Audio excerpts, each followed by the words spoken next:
I'm so excited to be here with you today. This next couple of hours, I'm hoping we're going to have lots of learning and fun.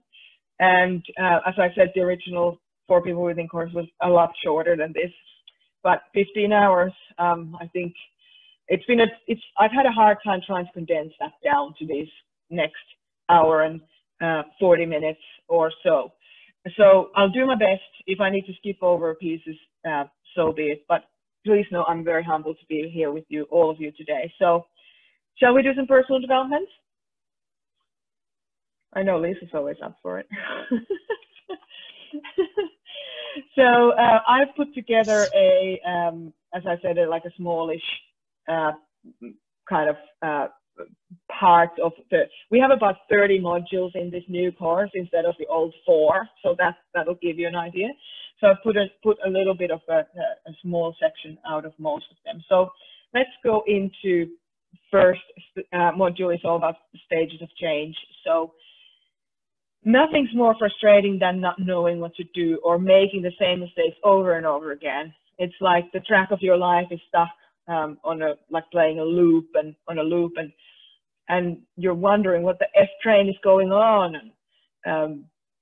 or you might know what's going on and you already kind of know how things are going to play out, but you might not know exactly what to do or why you're in a situation where you are right now. And I wonder, did you ever find yourself in a situation where you recognized that something needed to change, but you just weren't sure what it would be or what it should be? Or maybe you knew what needed to change, but for some reason you just couldn't do it. I know this is something that a lot of people struggle with, and I certainly struggled with it in the past. You know, it's easy to kind of think that if only things were different, then my life would be different. Or if that other person only saw things that I can see, then everything would be okay. But of course, unfortunately, this kind of thinking, while it's understandable, it inadvertently ends up taking our power away. Because whenever we rely on others to make us happy, we're no longer in charge of our own life. And honestly, I know this can be a little bit hard to hear, but of course, most often the common denominator in recurring challenges in our lives is us, ourselves.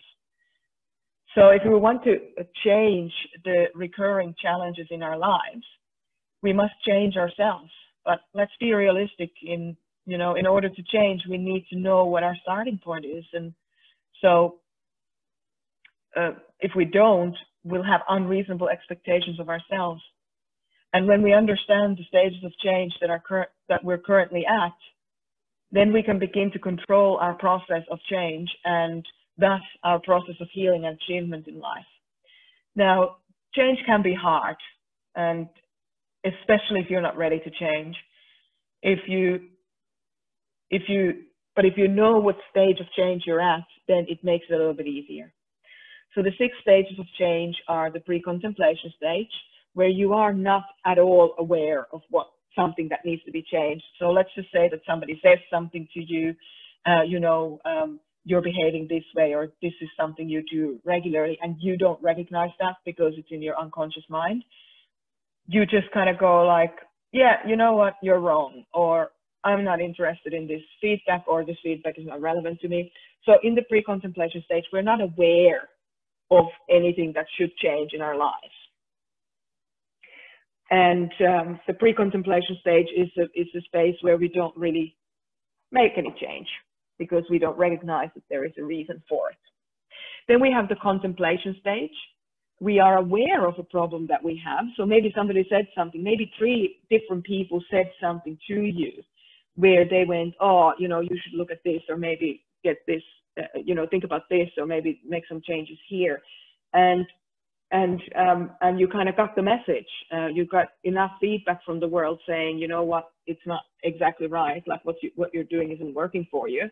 And you go into contemplation stage. So you're aware of the problem and you're looking for some information for a solution, but you're not quite ready to change yet. So you're looking at who might be able to help you and what might be able to help you.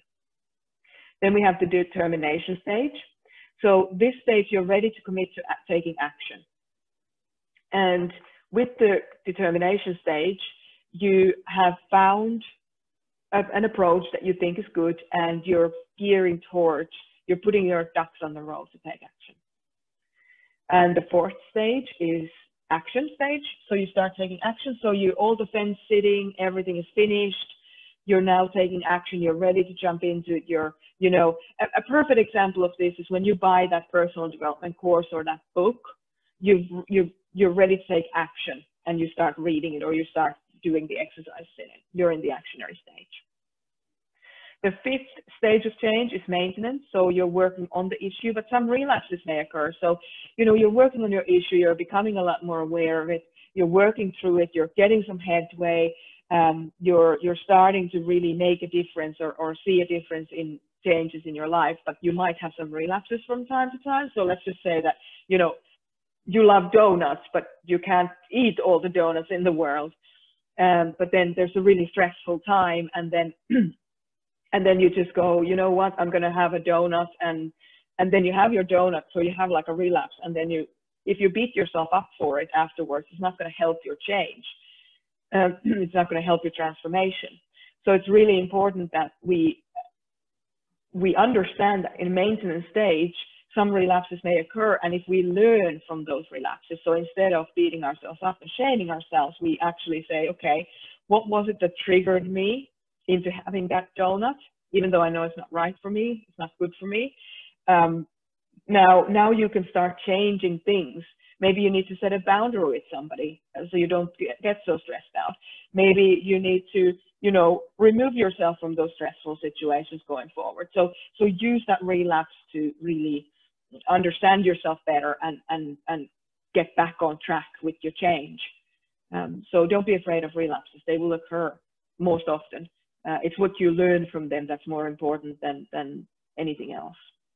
And finally, we have the sixth stage, which is termination, where the issue no longer affects your everyday life. So you are really just kind of getting on with your everyday life, but your past trauma or your past pain no longer affects the decisions that you make throughout the day. So you're no longer that person who had that pain point. So that's the kind of a little snippet of the stages of change. I'd like to ask you, what insights did you take away from this excerpt? What were the big things that you kind of thought about as we were talking? Kathy says, love the attitude to relapses. Yeah. Look, we need to be kind to ourselves. We can't just keep, like, shame never helps anybody over addiction. I don't think.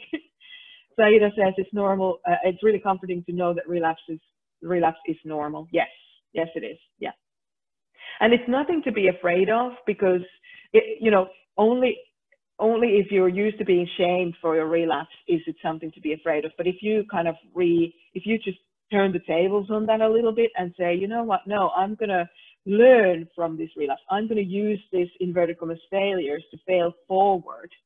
Then all of a sudden, no problem. You can learn from your relapse. Rika says that starting to read a book is also a beginning of taking action. Yeah. And you don't have to. There's this whole thing where people go, oh, we need to do everything. We need to do every exercise, and we need to do everything, and it has to be perfect, and we have to do 100%. Personal development isn't it's not really something that you can do perfectly, because you're always evolving. So even reading, like if you're super stressed or under pressure or grieving, even reading 2 sentences of a book is taking action. So let's be kind to ourselves. Zahida, and it doesn't help to beat ourselves up over it. No, it really doesn't. Elena says, learning from relapses. I have gotten so many insights around my metrics for stress and so on. Donuts was too real. Yeah.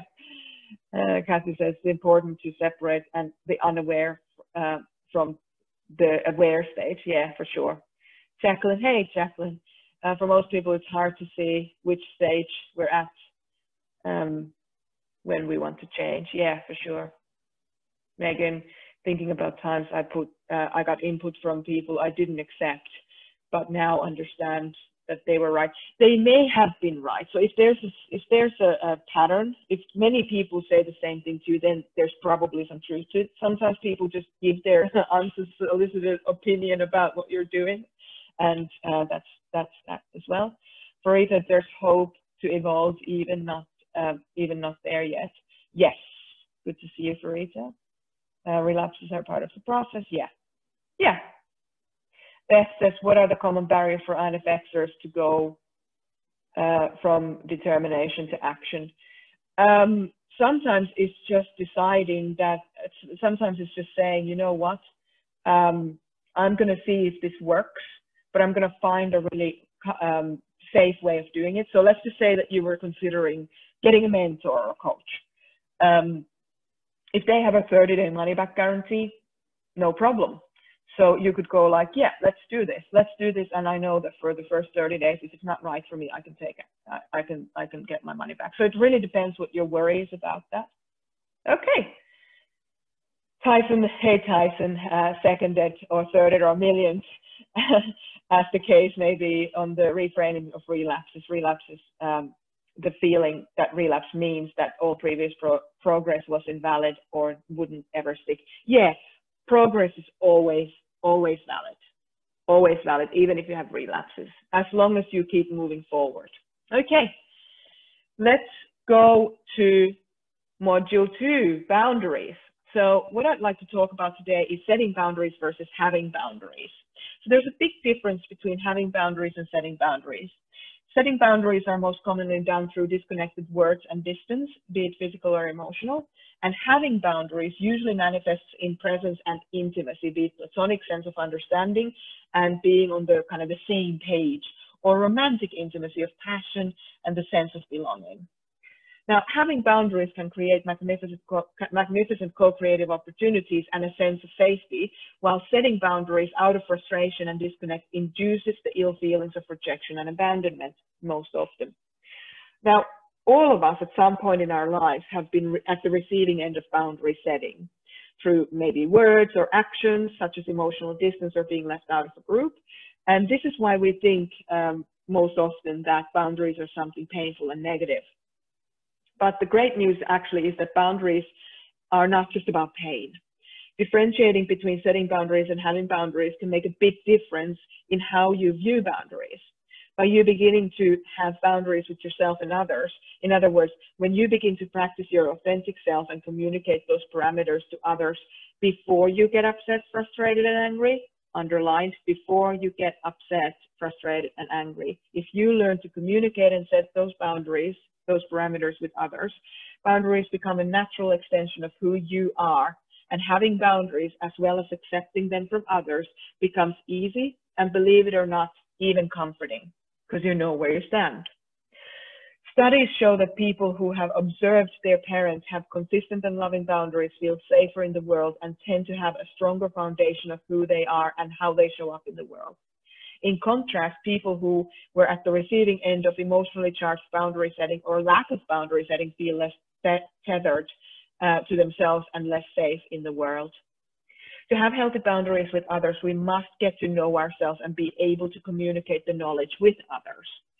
Our sense of self comes from our feelings about ourselves, our attitudes and beliefs about ourselves and our lives, our personal choices and our intentions for lives, as well as our values, our real or perceived limitations, our skills and our talents, and our desires for ourselves and others, just to mention a few. So there's a lot that really, there's a lot to discover in all of us. An individual that is skilled in having boundaries recognizes and practices communicating and reminding others of their boundaries. They do not assume that others automatically intuit the parameters of their boundaries, and they realize that different individuals may perceive similar boundary lines with very different parameters or definitions. The clearer that we each get of each of these parts of ourselves and how we relate to the world, and the higher level of integration we have with these aspects of ourselves, the easier it becomes to figure out our values and communicate them to others around us. Now, without this clarity and the ability to communicate these values with others, having healthy boundaries becomes difficult, if not impossible. And we have to resort to having setting boundaries instead of having them. So setting boundaries can tax our levels of energy and it creates volatility in relationships, whereas having boundaries allows us to live in a calmer life, one that feels more together and congruent. Now, at this stage, somebody would say, well, surely there are times that you should be setting boundaries. And yes, there absolutely are. Much like everything in life, setting boundaries versus having boundaries is a dichotomous issue. It's never black and white, as in you should never set boundaries. In fact, if you never learn to set boundaries, like some of us haven't ever learned to set boundaries. I didn't have the terrible twos, for example, when I was a child. I didn't have that self-establishment space. If we haven't learned to set those boundaries, it's nearly impossible to learn to set them later on in life. It's very difficult at the very least. And this course really, I wrote this course for myself in so many ways. There's that important rite of passage called crisis of opposition, which some call the terrible twos or the terrible threes, where a child learns to think and speak of themselves as an entity separate to those around them. This crisis begins when the child starts saying no. This is a perfect example of setting boundaries, and it is an important skill to develop at that age. And of course, many parents don't appreciate the need for this developmental stage. And if it's not embraced, the child may fail at realizing that they have the right to set boundaries. So having boundaries becomes nearly impossible until the important developmental stage of setting boundaries has been actualized. Some who have experienced consistent boundary violations in their childhood will have to start with their having boundaries process with setting boundaries. And of course, there are other times when we should be setting boundaries. So let's just say that we have a 3-year-old child who's running into traffic after their ball. So they throw the ball rolls into traffic and they're running after it. Of course, you would rather grab the child than have them be hit by a car. So of course, there are times it's not black and white. And finally, sometimes we do cross paths with people who simply cannot help themselves but to enter into dynamics of power games. An exaggerated example of this kind of person I'm talking about is a narcissist or a sociopath. And naturally clear boundaries should be set with anyone who consistently violates the boundaries that you have, whether they are narcissistic, sociopathic, or just an ordinary person who has become reliant on their coping mechanisms and force them on others. So to say that you should never set boundaries is not true either. And so for me, the main takeaway here should be focused on what type of boundary is appropriate and when. So let's get your insights on this boundary section. What did you take away from that part?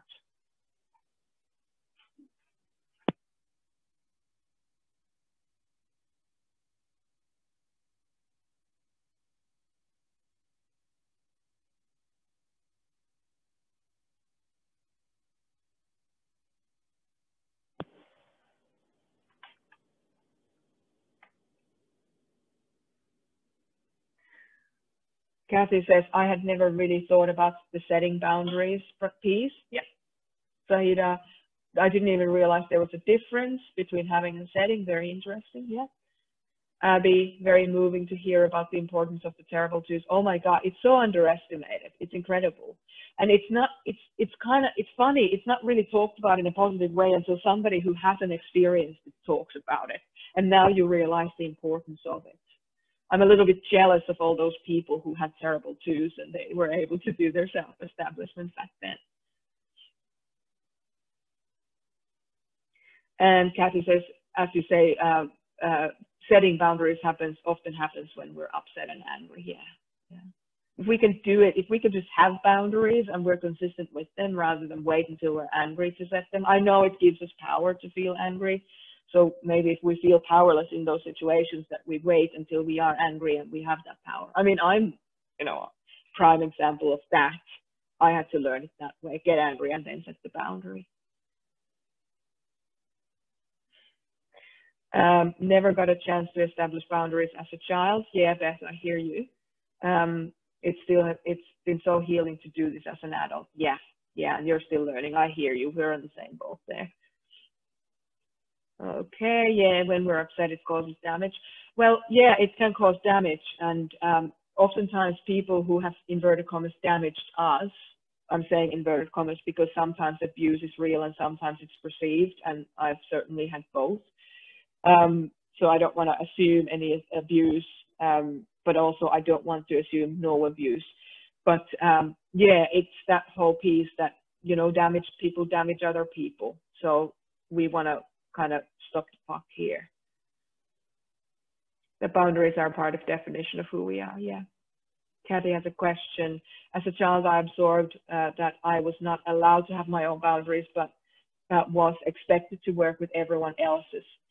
So how does that impact things? Yeah, so it basically conditions you, and we're not going to talk huge amount about the conditioning here, but we'll talk about it in the full course.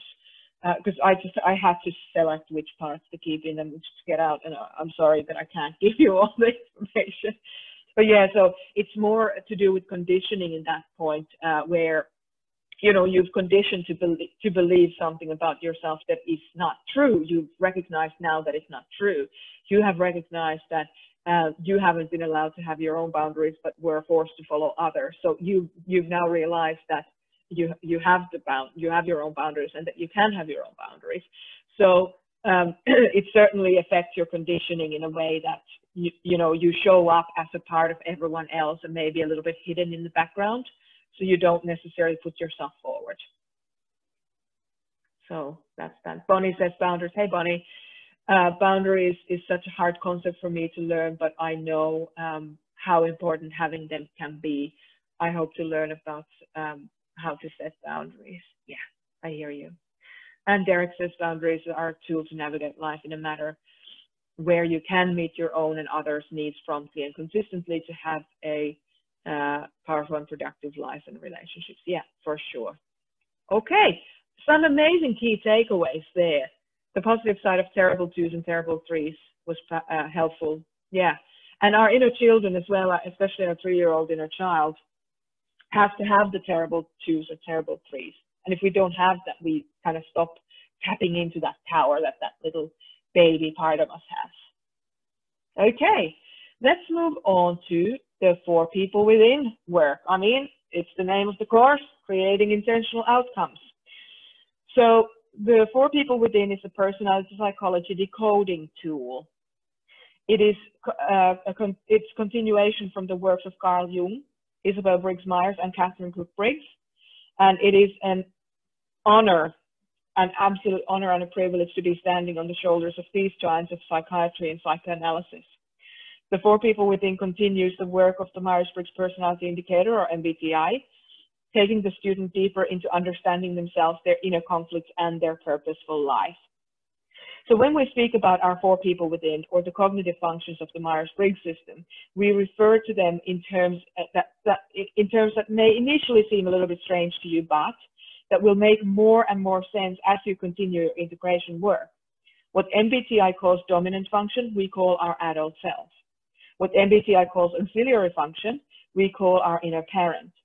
The MBTI tertiary function is called the 10-year-old inner child, and the MBTI inferior function is called the 3-year-old inner child. Instead of the clinical MBTI terminology, we chose to use these familial terms to make the information more understandable, acceptable, and relatable. And so MBTI was created as a tool and not a rigid definition, and the type descriptions are there to offer the student a concrete starting point and not to excuse disintegrated behavior. So a lot of the MBTI, if you're out there in the MBTI community, there's a lot of talk about just the negative sides of everyone. And that really doesn't work for me. And I wanted to bring in this, this whole concept of a family so that we can, in fact, love all of ourselves, all of who we are. So with this structure and the subsequent starting point in mind, I hope you can fully embrace our framework from here on in with the inner family and take the opportunity to dive deep into who you are and the value that you offer to the world. I look forward to working with you through this material. So the four people within are the different parts of our personality. When we align the four people within, who reside within us, the thinker, the feeler, the sensor, and the intuitive, we can become the absolute best version of ourselves. Our best self has the power to achieve all we have capacity to achieve. This inner alignment is the ultimate lottery win. Only it's not up to chance, it's up to you. Creating intentional outcomes. When we understand that there are different parts of us that operate in different ways, then we can find out more in depth who we are and what our strengths and challenges are in life. Until we realize our strengths and challenges, we cannot intentionally craft or gauge our evolutionary process. All of your intentional personal development rests on understanding yourself. You know the age-old adage, what gets measured gets managed. While most people think it only applies to financial goals, it actually relates to creating an intentional outcome you want. You know, a doctor or a veterinarian making life-altering decisions on behalf of the patient, a parent choosing how to best nourish their child, or an artist who wants to bring their vision into the world, or an executive wanting to run their own company more effectively. Knowing the four parts, the thinker, the feeler, the sensor, and the intuitive, and being able to quantify their contribution to our decision making can reveal why some desired outcomes become a reality and why some don't. I mean, we make approximately 35,000 decisions every day. Every day. And each one of them, each one of them is either intentional or unintentional. Some decisions are made consciously and deliberately, and others are just a reaction to our fears or our conditioning. So being deliberate around the most important daily decisions guides us toward the desired end result, whereas overlooking our decision-making power or not being aware of it can leave us feeling powerless about the direction of our lives and passive in our decision-making. Have you ever felt like you wanted to change something but felt powerless over the follow-through? This could be an issue with your health or your relationships or your finances. Your current challenges around these topics is not a result of you being a bad person or a failure or that you're incapable of change. It's very likely that your current challenges just reflect on the fact that there's a part of you that is holding you back from realizing the change that you want to see. So when you know who the four people within you are, you will understand how they influence your decision-making. Understanding your decision-making allows you to make conscious choices about the big and small things in life, and learning to choose consciously leads to more intentional outcomes. Let's talk a little bit about the round table model of personal development.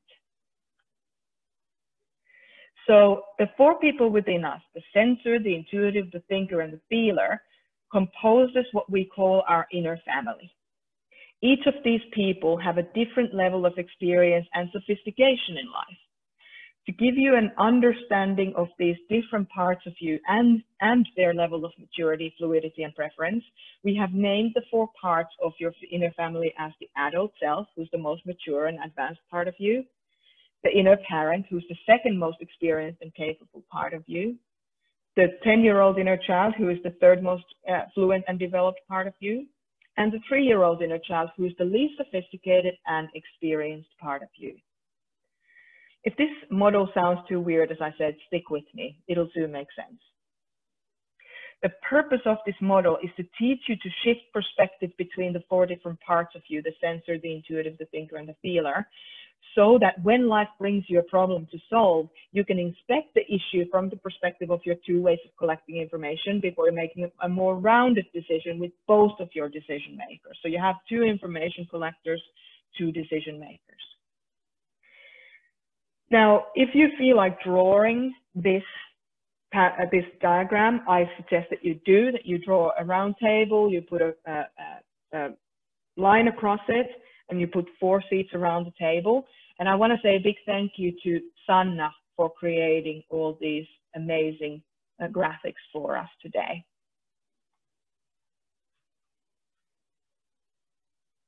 Okay, so the adult self on the top left corner is the most fluent part of you.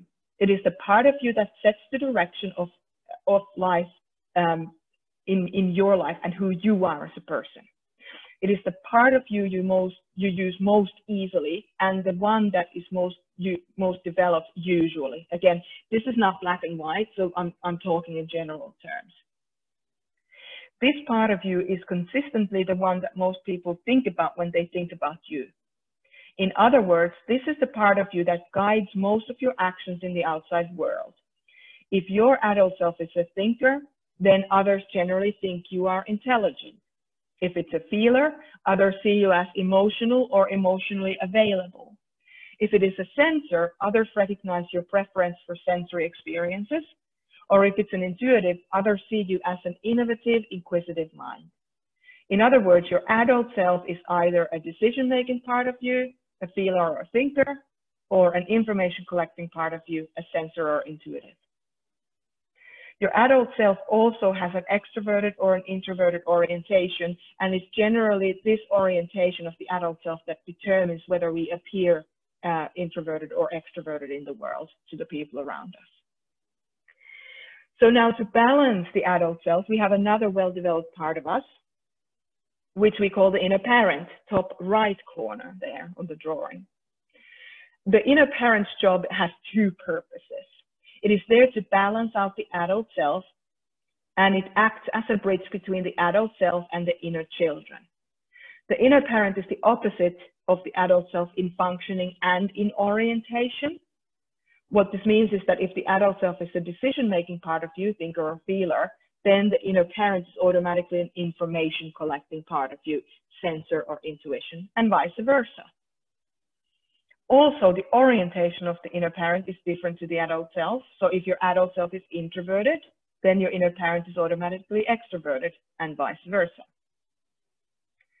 Let's move on to the bottom of the table. So if you want to draw that line between the top and the bottom, so the top parts of us are how others see us, how we show up the most in the world, what guides our moods and actions in life, unless, of course, we're very, very stressed, and what the things that we have most control over in our lives.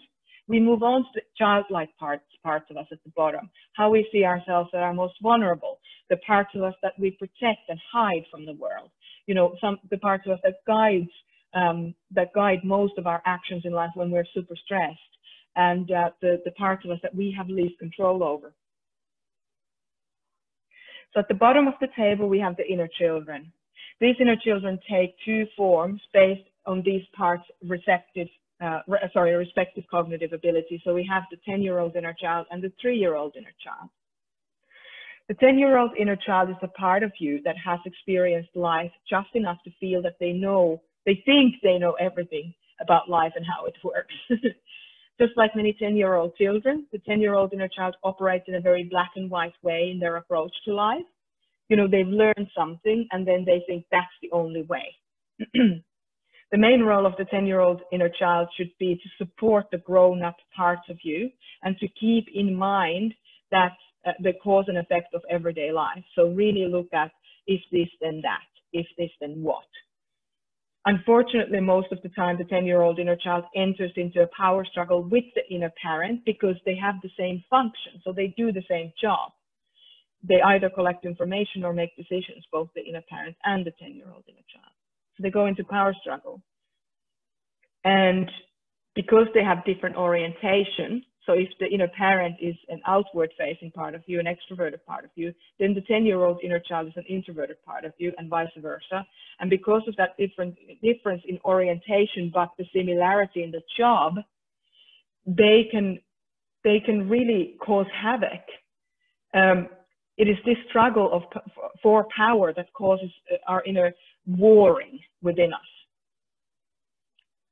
So the orientation of the 10-year-old inner child is the same as the adult self. So the diagonal person. So the adult self and the 10-year-old inner child have the same orientation. Which means that because they have different functions. So if the adult self is an information collector and the 10-year-old inner child is then automatically a decision maker, but they're both inward or outward turned, they can get into cahoots with each other and override the inner parent.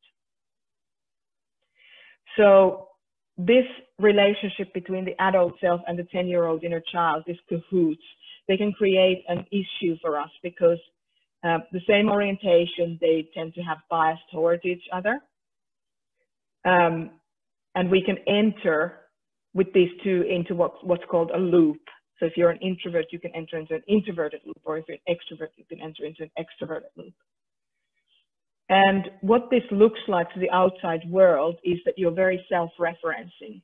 You're just focusing on yourself all the time if you're an introvert, and if you're an extrovert, it just shows that you're scattered and shallow and you're not focusing on anything. And so these kinds of challenges are why the 10-year-old inner child should be in a supportive role in your inner family, not the headliner. It's an unsustainable model to only be, you know, in an introverted loop, in a self-referencing space, or an extroverted loop where we never enter into introspection. And this looping is one of the biggest problems why people never actualize their lives that they want to live. Finally, to complete the picture of the 4 people within, let's take an overview of the 3-year-old inner child. So the 3-year-old inner child is the least fluent and most vulnerable part of you. Just like 3-year-old children, your 3-year-old inner child is very easily influenced by your thoughts and your surroundings. The role of the 3-year-old inner child is to balance out your adult self and to provide depth to your life's purpose. The adult self and the 3-year-old inner child share the same function, but have different orientation. So while the relationship is similarly competitive between the inner parent and the 10-year-old inner child and the adult self and the 3-year-old inner child, the power struggle between the adult self and the 3-year-old inner child is not as fair. Your most mature and advanced self, adult self part, is fighting the least sophisticated, most vulnerable part of you. The biggest challenge in the adult self 3-year-old inner child dynamic is that the inner child often gets crushed and completely ignored by the intention of the adult self. It is the adult self, if the adult self is a sensor, then the 3-year-old inner child is an intuitive. And in these cases, it's easy for the person to ignore their intuition and just charge ahead in life. The same is true with decision making. If the adult self is a feeler and the 3-year-old inner child is a thinker, it's likely that overriding thinking with emotions will result in a dramatic, exhausting life. This is why the 3-year-old inner child should be considered and protected by the adult self. We want to create a balance, you know, beautiful balance in our inner family and a fuller, more even perspective in life. So just as the adult self and the 10-year-old inner child are in the same orientation but in different function, the same is true for the inner parent and the 3-year-old inner child. So if the inner parent is extroverted in their orientation, so is the 3-year-old inner child. Or if the inner parent is introverted in its orientation, so is the 3-year-old inner child. Of course, with different functioning, if the inner parent is a decision-making part of you, a thinker or a feeler, then the 3-year-old inner child is automatically an information-collecting part of you, a sensor or an intuition, or vice versa. So I'm just going to give you a real-life example of an actual table. So here's an INFJ inner family roundtable. Again, many thanks to Sanna for the design. So this is an INFJ. This is my inner family roundtable. Adult self, we have the witness, who is an inward-facing intuition. Believe it or not, I'm an introvert. Inner parent, we have a unifier, outward-facing feeler. Inner 10-year-old, we have a scientist, inward-facing thinker. And in a 3-year-old, we have the investigator, which is an outward-facing sensor. Now, the pink ones, the pink parts, people, pink peeps, are information collectors, and the blue ones are decision makers. So the adult self and the inner parent have opposite function and opposite orientation. That's why they complement each other really, really well. But if you look at the bottom of the table, the 3-year-old inner child and the 10-year-old inner child also have opposite function and opposite orientation. That's why if we get super triggered, we can go into the bottom of that table and start making really bad decisions based on really bad information that we're gathering. Because these kids, they are valuable parts of us as supportive parts, but they don't have, because they're not so sophisticated or developed, they don't have the capacity for foresight. So they make short-term decisions, and when we're stressed, we often make really bad decisions. So as you can also see, the inner parent, unifier, and the 10-year-old inner child scientist, they have the same function. So they're both decision makers, but they have opposite orientation. So one is outward facing, the other one is inward facing. And the same is true for the adult self and 3-year-old inner child. They have the same function, opposite orientation. Okay.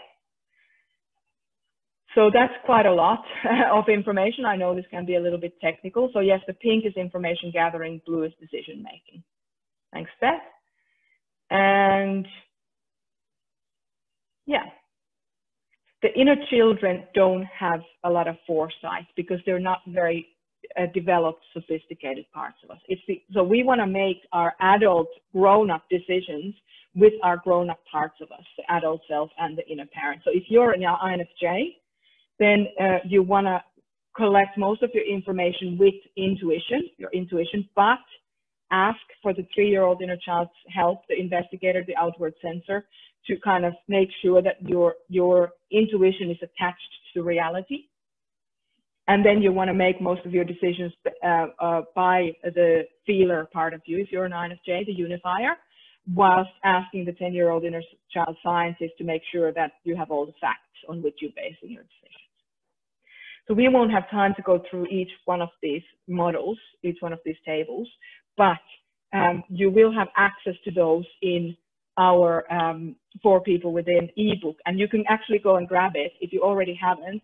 Go and grab it from merjasumiloff.com. On the front page there, you will have access to the ebook, and all this information is there. So I'm going to leave it at that for the 4 People Within section of this course. There's a lot more in the actual course, of course. So what is your big takeaway from that section of today? What's your big takeaway?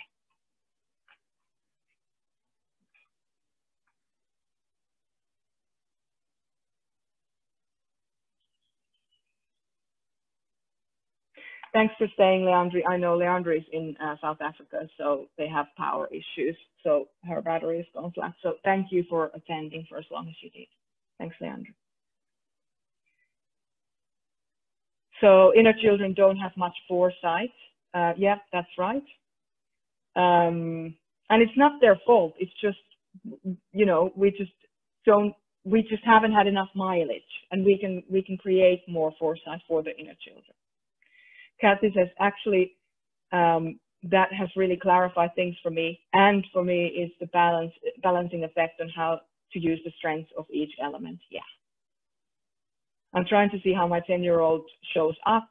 I made note, you said 10-year-old, you said this 10-year-old introverted loop can be the reason why we don't self-actualize. So 10-year-old can hold us up. Yeah. So the 10-year-old, because they're super black and white, they haven't had enough life experience to kind of see all the shades of gray. That can make you make really black and white decisions in life, whereas life isn't black and white. And that oftentimes when we can be a little bit rigid that way with the 10-year-old inner child, then yeah, we can, because of our rigidity in our decision making, we don't actually see all the opportunities that we have in life to actualize our life. So I hope that makes sense. Deb says, make sure you're making adult decisions with the adult parts of the inner family. Yeah, for sure. Yeah. They have the most foresight, so that's perfect. Sarah says that the 3-year-old is the most vulnerable. It made me realize so much. Yeah, that 3-year-old, we have to protect them. We have to protect them. And it can be really hard to protect them if they're playing up, if, as they say in Ireland, if they're acting the maggot. So they're really like playing up and being really resistant and contrary. but we have to love them because they are the most vulnerable parts of us and we have to protect them. Farita says, have to pay more attention to who's making decisions. Yes. How important it is that the adult function protects the 3-year-old inner child. Absolutely. The inner child, the inner adult. So you're talking about the adult self there, Abby. He's squashing the 3-year-old, the inner 3-year-old. Yeah, absolutely. Bonnie says, this is fascinating being 58 years old and just finding out a lot about myself recently is both intriguing and also stressful. Yeah, look, I get it. And try to focus on where you are going rather than where you have been, because it can, the kind of the pain and the grief process of can be really overwhelming if we focus on what we haven't had. But focusing on what we haven't had also can offer you a little bit of a sense of purpose and direction and purpose. So Jacqueline is saying, we want to appreciate the 4 people within us and really listen to each. Exactly. Derek would benefit from making extra effort connecting with my 3-year-old inner child. Yeah. And Tyson, generational patterns that we are swept up into our family of origin can replicate themselves in our inner family and do. Oh my God, they do. They leave a mark and you know, and you're saying making it difficult to distinguish between outer family dynamics and inner family dynamics of the self. Yeah, absolutely. It can be really easy to get tangled in that. Okay, let's move on to the next section. So levels of consciousness. And I'm noticing the time, so I want to make sure that I'm covering the main parts. We're not going to get to anywhere near enough as much information as I hoped that we would get on this, but I just feel like it's more important to be with you guys where you are and talk about these things and give you value even on this call. Okay. Levels of consciousness. So consciousness is a basis of all change. Only when we become aware of who we are and what is happening in our surroundings can we begin to make plans to change. With a more conscious approach to life, we are able to clarify our life's vision and direction and learn new strategies and skills to get there. When we are not intentional about who we are and how we belong to the world, attempting to heal old pains and achieve our life's purpose is nearly impossible. Without the reflective and integrated intention and action towards our goals, our everyday life can feel very treacherous. It's like we know what we want from life, but we don't know how to get there. And when we don't examine our levels of consciousness, everything feels like it's too hard. The whole life feels like it's too hard. With self-examination comes direction and power. Understanding ourselves and simultaneously getting comfortable with not understanding everything about ourselves right now gives us the power to evolve. This gap of discovery allows maximum level of self-analysis and helps us find out what we need to in order to get to the next stage of our lives and move forward toward our life's desires. So accepting that we don't know everything about ourselves allows us to become students of life. And this approach opens up our minds to new possibilities we never even thought of before. And this is where life's magic happens. And this is what we were talking about before with the 10-year-old inner child being so definite about how things are. We lose out on all of that because we're not students of life, because we're not open to life. This journey of evolution toward our life's desires is a one-step-at-a-time process of starting where we are and forging a path to where we want to go. So knowing what we want in life is not enough to get us there. Acknowledging our starting point fully, all the good, the bad, and the ugly, sets us up for creating real change, not simply spiritual bypasses. We cannot change something we're not aware of, and we don't become aware. And if we don't become aware of our starting point, it is probable that we stay stuck in our old patterns of behavior and existence. So to understand who we are, what is driving us, and what we want to achieve in life, we must understand the 3 levels of consciousness and what part they play in our personal discovery journey and transformational journey. So the 3 levels of consciousness are the conscious mind, the subconscious mind, and the unconscious mind. I'm just gonna do a really quick overview of each of those, and we're delving into all of that more in the 4 People Within course, the new 4 People Within course. The conscious mind holds all the information about the thoughts, the memories, the feelings, and the wishes that we are aware of at any given moment. Our thoughts about ourselves and others in the world, when reflective, can be directed to become more supportive of our desired outcome. So our conscious mind, we can really control it. We can really direct it. We can make a difference with it. It's all that stuff, all those thoughts and memories and feelings and wishes that we hold in, that we're aware of, that we hold in our conscious mind. Now, much like the conscious mind, the subconscious mind holds information about the thoughts and memories and feelings and wishes, but what makes it profoundly different is the level of awareness. So the subconscious mind operates automatically under the direction of the conscious mind. On its own, the subconscious mind has no awareness of itself or its thoughts. Alongside assuming the role of storage, the subconscious mind recognizes patterns for deliberate creation and as per directed by the conscious mind. So the conscious mind can really, really control the subconscious mind. The subconscious mind is often described as the servant to the conscious mind, but perhaps a more compassionate way of illustrating the role and importance of the subconscious mind is to present the conscious mind as the captain of the ship and the subconscious mind as the crew. In this analogy, the captain knows that without their crew, they will not reach their final destination. Thus, the relationship between the conscious and the subconscious mind becomes mutually respectful as opposed to being one of superiority and inferiority. So the captain understands how hard the crew is working. They appreciate all the crew's strengths. The subconscious mind stashes away information we're currently unable to handle. The subconscious mind also stows away information we don't need to think about right now.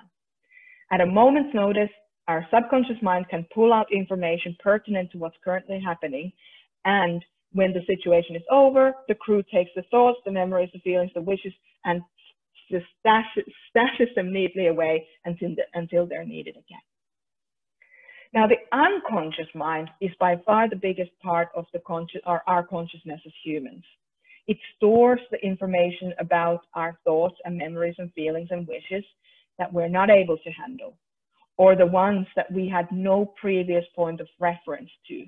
Remember when I was talking about the pre-contemplation stage of personal development?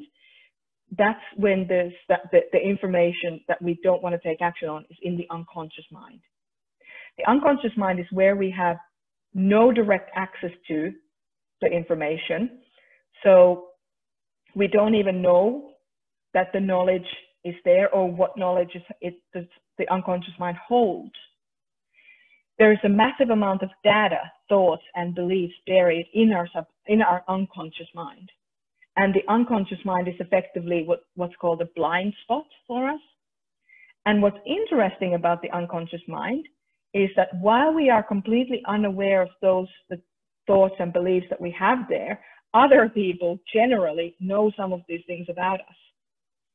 It is as if others can detect from our demeanor things that we are too close to understanding. And that is a perfect example of the pre-contemplation stage. Others can see it, we can't. Okay, let's go into your insights on this section. What's your big takeaway from this? Thanks for coming in, Debs.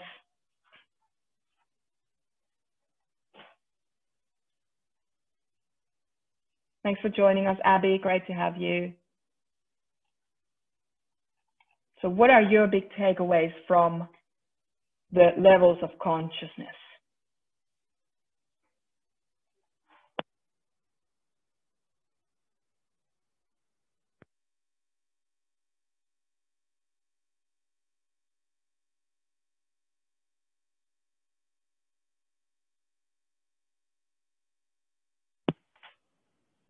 Zaida says, I'm amazed that the subconscious mind is servant to the conscious mind. Yeah. Beth says, massive amount buried in the unconscious. Interesting. Yeah. Yeah, absolutely. I mean, the unconscious mind, like if we knew everything we were ever going to know, life has become very boring. So it's a good thing that we can hold on to our sense of wonder by always continuing to find new things about ourselves that are residing in the unconscious mind. Frida says, need to study subconscious mind more. Yeah, so in the full 4 People Within program, you may have, I can't remember if you have it, Frida. We go into some serious exercises, what we call the captain's orders, to really gauge and guide the subconscious mind more effectively. Kathy says, love this as in my confidence work. I work on a lot of different levels. Yeah, Kathy does amazing work. Her business is Complete Confidence. It's fantastic. And Joe says, I always assumed conscious mind was the servant to the subconscious, not the other way around. Yeah. We can actually, well, you can have it that way. So if you don't direct your subconscious mind, it will direct you, but you can choose. Sarah says the same. Tyson, the unconscious mind is where all the fun is. Yeah. Of course, I want to be a therapist, so maybe bias. Yeah. Thanks, Tyson. I agree. Beth, and it's our blind spot. What practices bring that to the surface? Meditation, movement, and writing. Yeah. Sorry,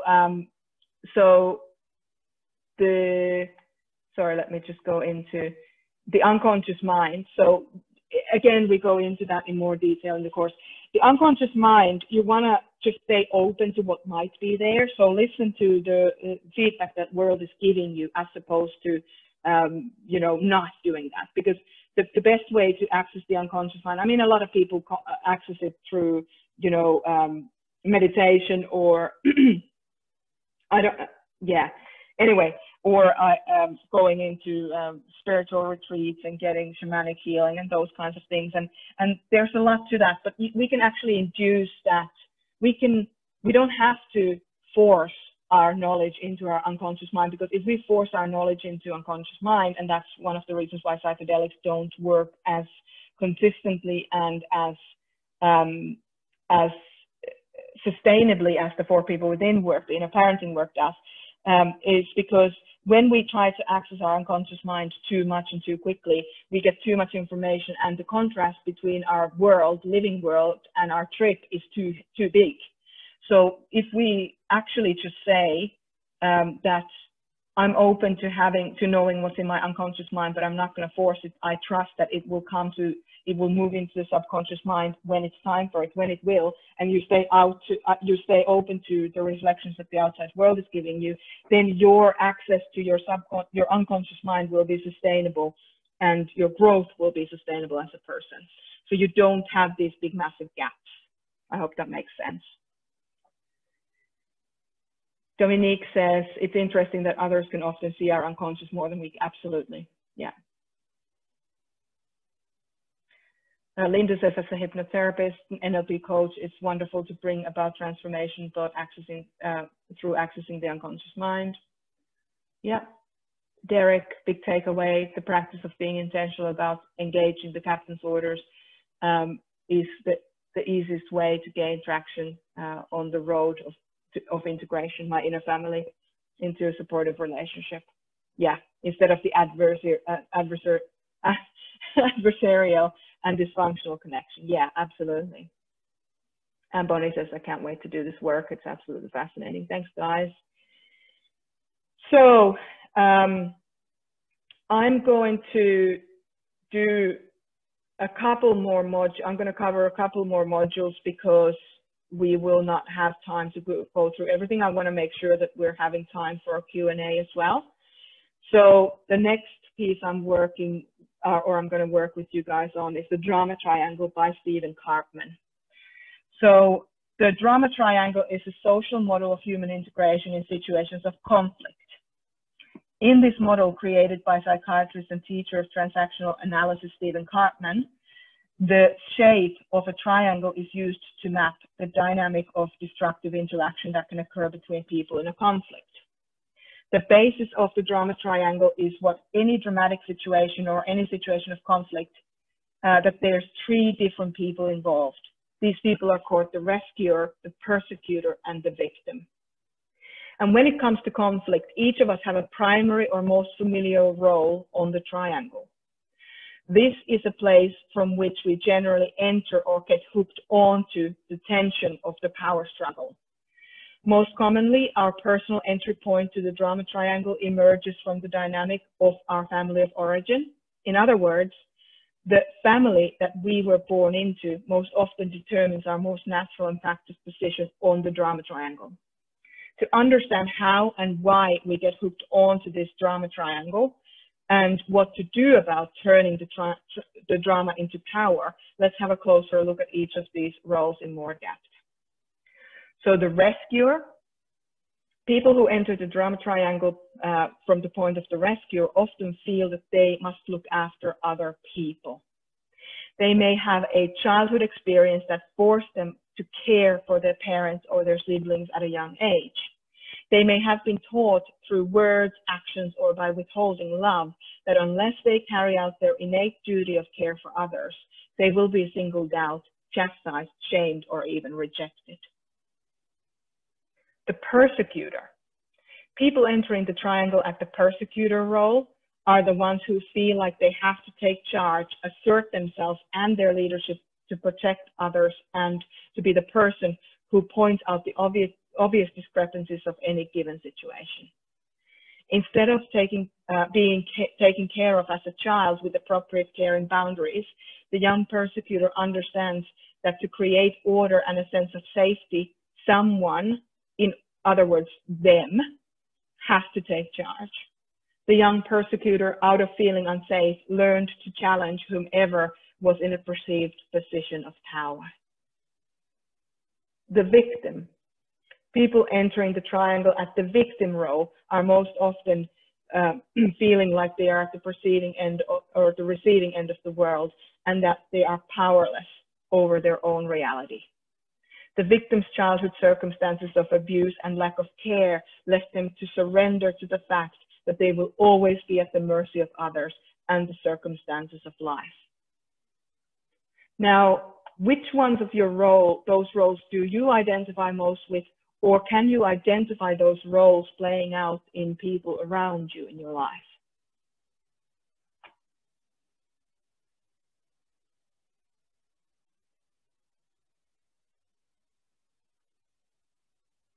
Sarah is saying victim still, yeah, persecutor, ex-husband still, okay, yeah.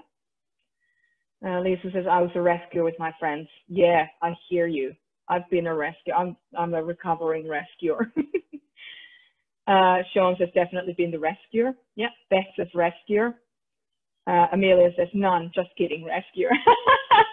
Yes, thanks, Amelia.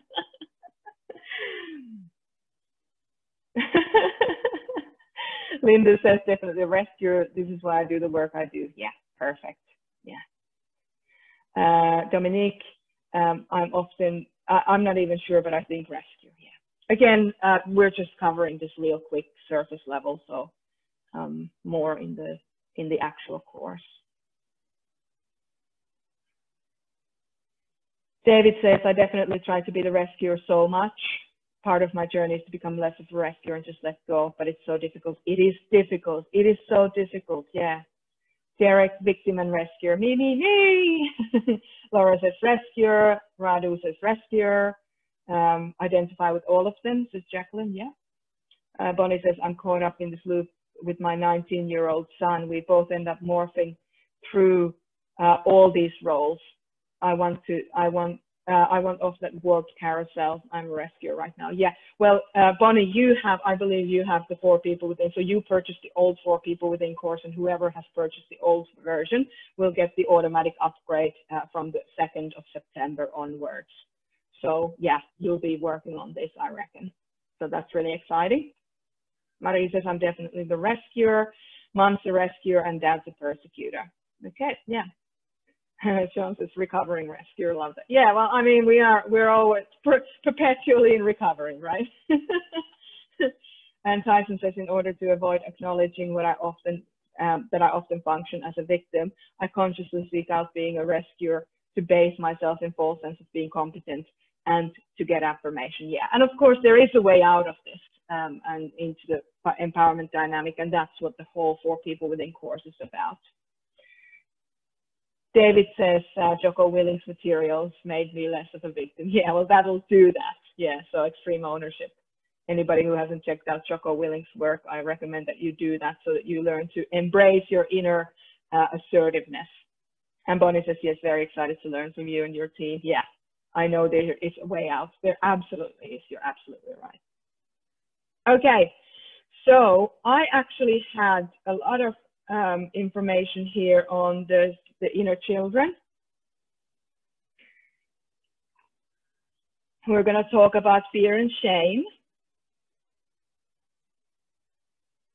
We were going to talk about, there's a surprise draw. Okay, we'll come back to that shortly. Sorry, I got a little bit surprised by that myself, even though I actually put that slide in there. But so we're going to talk about the concept of the inner child, but I just feel like it's going to take a lot of time, but also I don't want to overwhelm you. So Zahida thought there was a spider or something. Yeah. Jocko Willink was the name, Linda. Thank you, Peter. And so, yeah, so let's do, we talked about the concept of the inner child, but maybe what I'd like to do is I'd like to talk about the fear and shame, because that's a big part of our inner children's experience. So fear, shame, and anxiety is module 7 in the new 4 People Within course. The most common struggles our inner children face are overcoming shame, fear, and anxiety. Many would even add guilt to this list. Brené Brown, a leading shame researcher and inspirational speaker, says, based on my research and that of other shame researchers, I believe that there is a profound difference between shame and guilt. I believe that guilt is adaptive and can be helpful. It's holding something we've done or failed to do up against our values and feeling psychological discomfort. I define shame as the intensely painful feeling or experience of believing that we are flawed and therefore unworthy of love and belonging. That something we've experienced, done, or failed to do makes us unworthy of connection. Now, I know that there are people who feel that the shame and guilt are the other way around, and I don't want to argue either case.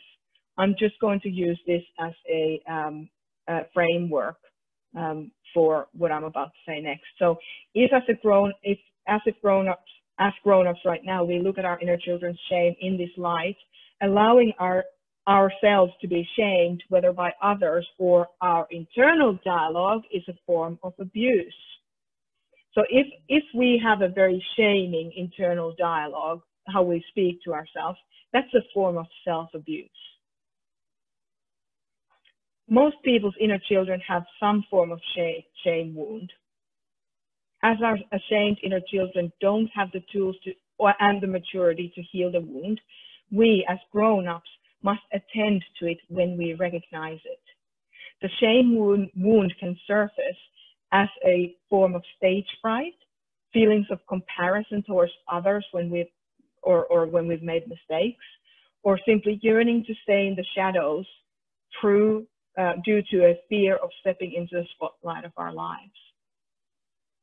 Shame wound that is neglected becomes self-sabotaging, whether we are talking about our life's choices, how we relate to other people, or how we run our career. People with a dark and deep shame wound can end up in normally uncharacteristic situations, such as a physical or emotional violence towards expressing physiological or emotional violence towards other people, even people they love. This is not to condone violence, and certainly not to condone domestic violence, but to explain the origin of much of it. It's shame. In fact, shame seems much more likely to be a source of destructive, hurtful behavior than a solution or a cure for anything. This is why shaming ourselves doesn't work. By shaming ourselves, our confidence is crippled and we become unproductive. By shaming others, we contribute to their pain. So I'm just going to leave that one at that. So what are you taking away from that shame section from today?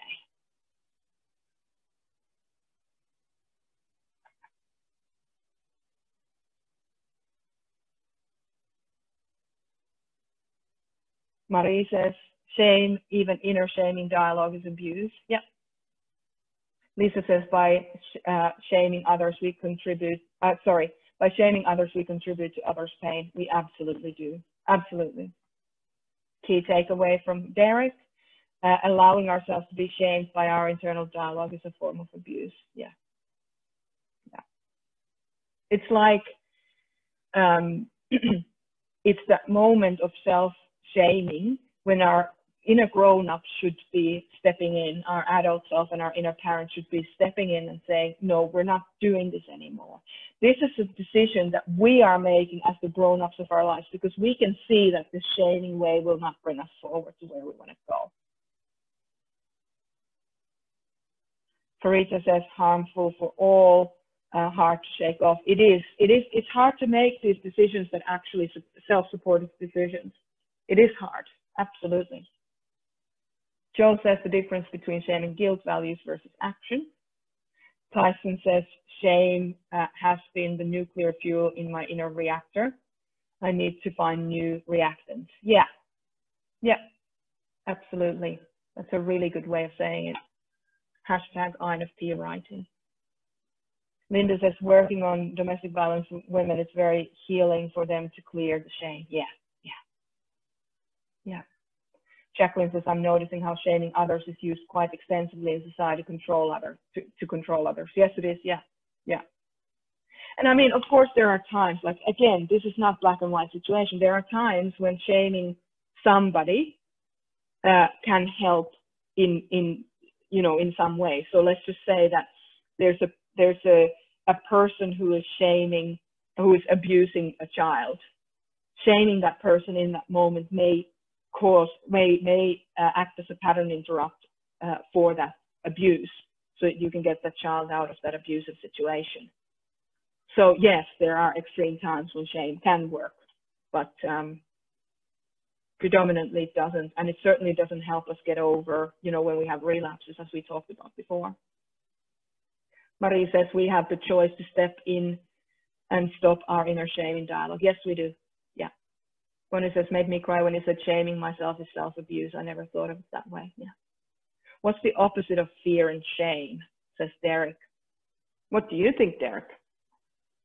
What do you guys think is the opposite of fear and shame?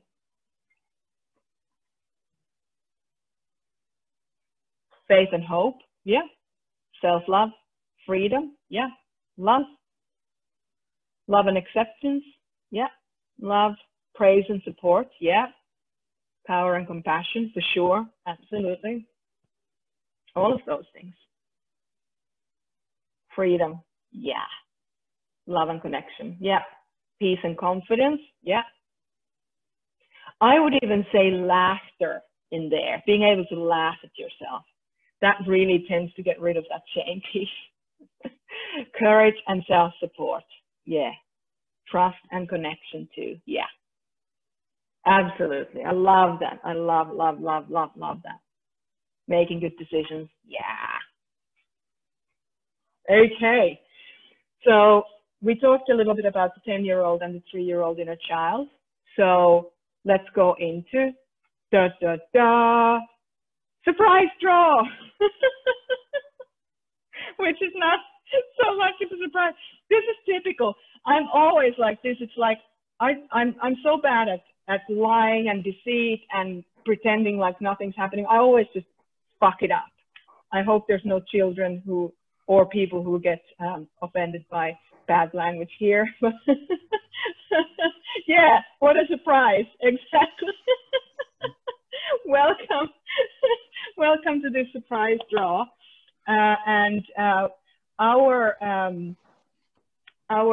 Do we have, Lisa, do you have your screen on? Can we see you? Yeah, you should be able to. Okay, nice one. So Lisa is going to draw. She has a sombrero. Magic sombrero. Okay, from actually, Mexico. from Mexico. And actually, Lisa,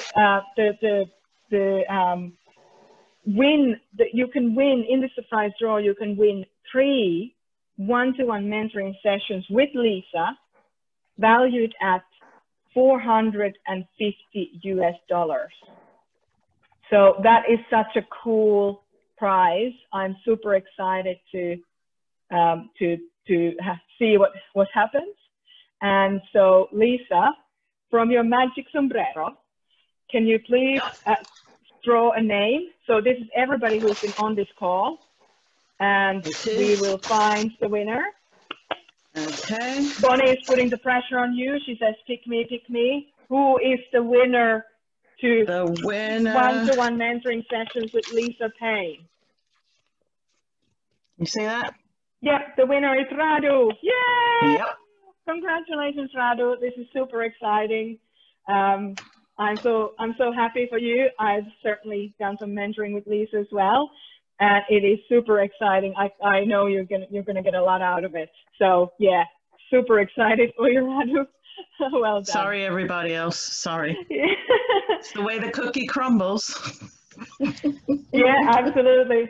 Okay, Lisa, let's do an extra surprise draw. You don't actually even know about that. Do you still have the names there? I do. I do. Excellent. Okay. All right. So the next draw, this draw, let's do a free one-to-one session with me. Only one, because well, time limitations. Yeah. So the winner is. The winner is. Drum roll, please. Oops. Blank pages. The winner is. The winner is. Can you see that? Marie. Excellent. Woo! Yeah. Congratulations, Marie. That's awesome. Okay. So the way that so Radu will get in touch with you for your one-to-one sessions with Lisa, and Marie will, we're talking anyway, so we can sort that out. Okay. Thank you, everyone. What an exciting space for a little bit of a draw. And thanks, Lisa, for the draw. Thank you for executing, and thank you for contributing your valuable time as a prize for this session. You're very welcome for everything. Thank you. Okay, let's move on to the inner parent part of us. And then we will move into, we'll do a quick one on the adult self as well, and then we'll move into questions and answers, because truly, I would love to stay here with you all day, but I'm thinking we probably won't be able to do that. Okay, so our inner parent. Our inner parent's main jobs are to deal with self-sabotage, PTSD, chronic stress and anxiety, and self-love. And of course, all of these parts of us are there to round up our adult self and attend to the inner children, to the needs of them. So our inner parent is the loving, caring, supportive parent we may not have had growing up. This is a part of us that has the capacity to heal our past trauma and allow the full actualization of who we are as a person. Without acknowledging the inner parent, we fail to accept our own inner power, the power we have to heal and to achieve. When we connect with and harness our inner parent, we begin the journey into our powerful, actualized self. Our inner parent is the cheerleader, the guide, and the protector of our inner children. The inner parent acts as a bridge between the aspirations of our adult self and the hurts, hopes, and delusions of our inner children. When we think about our failure to meet goals, a goal or goals and aspirations we have set for ourselves, we either come to the conclusion that we can't reach the goal or the goal was unrealistic. Even worse, sometimes when we don't achieve our goals, we begin to believe that there's something innately wrong with us, and that's why we didn't make it. Too many of us give up on our dream relationship, job, or other aspirations because we have not realized the importance of our inner parent in relation to our journey. The inner parent is the peacekeeper, tirelessly attending to the squabbles between the inner children and our adult self. The inner parent works as a translator of messages between the grown-up parts of us and the inner child parts of us. The inner parent is a listener. They are a caring parent who offers the inner children a platform to speak. The inner parent holds space for the inner children's pain, hopes, and dreams, and teaches them patience and basic strategic skills. In essence, the inner parent is the part of us that holds us together like glue. From the perspective of our inner children, our inner parent is the only person who will never abandon them.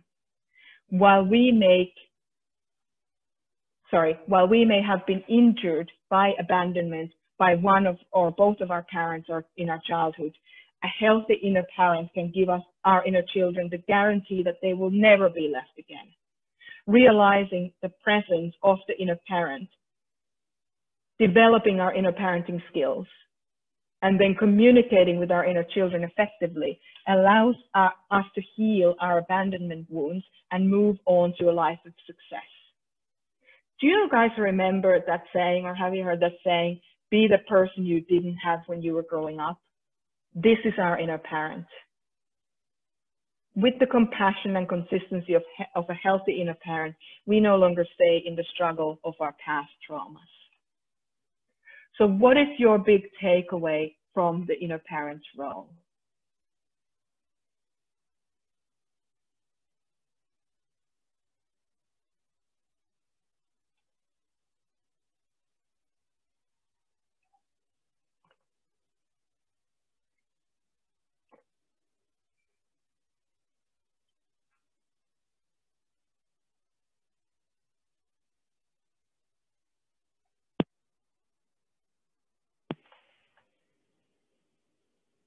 Dominique says consistency will never abandon. Yep.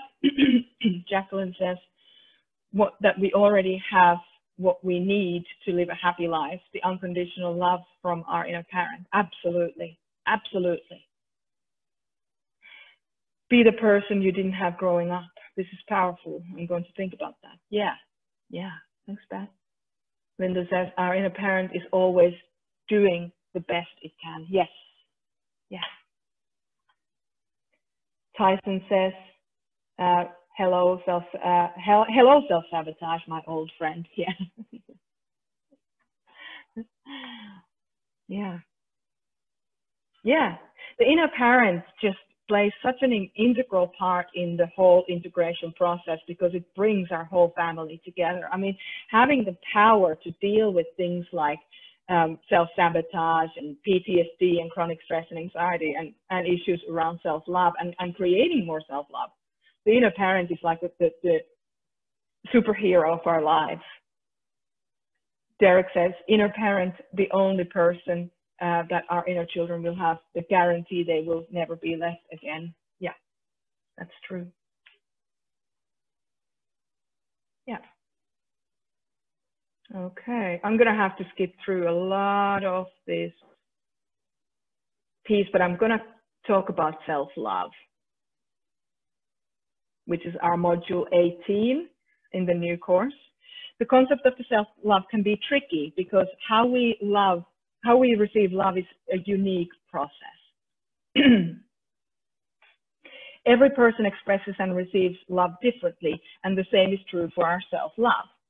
Each of our four people within, our sensor, our intuitive, our thinker, and our feeler, expresses and receives love differently. Many write about and examine self-love, but without integrating self-love between the different parts of us, it is unlikely that we will ever reach the elusive state of profound self-love. Tools such as sorry, I was thinking about so many tools, but I picked the 5 love languages work by Gary Chapman and really accelerate our understanding of what's important to different parts of us. Much like getting to know which love language makes our loved one feel honored, we can build an inner grid of respect, care, and deep love between the 4 people within us.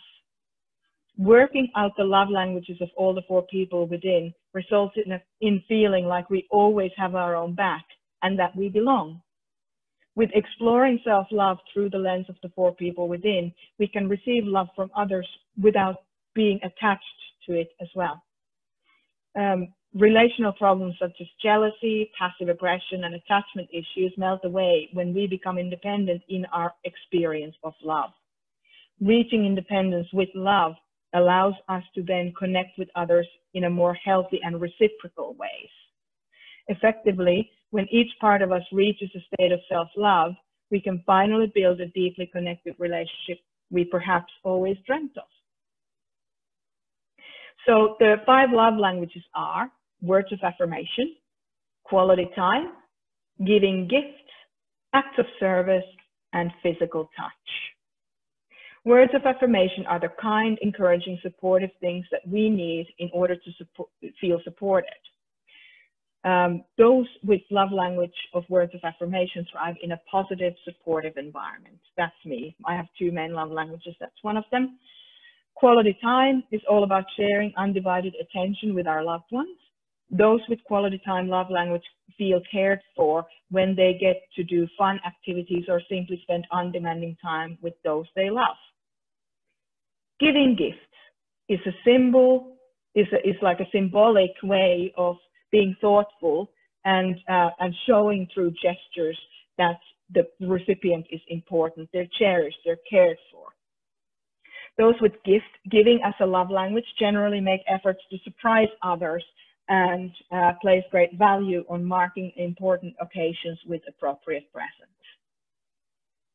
Acts of service, which is also one of my love languages, are thoughtful actions executed for the benefits of the recipient. Those with acts of service love language thrive in the space of practical support and teamwork.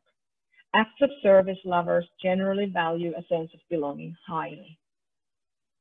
Physical touch shows the recipient that they have closeness and a deep sense of belonging with others. So those with physical touch love language are the huggers of the family. They are the ones who can struggle the hardest with physical distance. When we recognize our adult selves, our inner parent, and our inner children's need to be loved, we can begin to love ourselves on a whole new level. Practicing loving ourselves this way highlights our needs to us, and it conditions us to treat ourselves with more care and respect. When we care and respect ourselves more, we automatically raise the standards on how others treat us. As a beautiful byproduct of our self-love, others too learn to love us more deeply. So, what's your main takeaway from the self-love piece?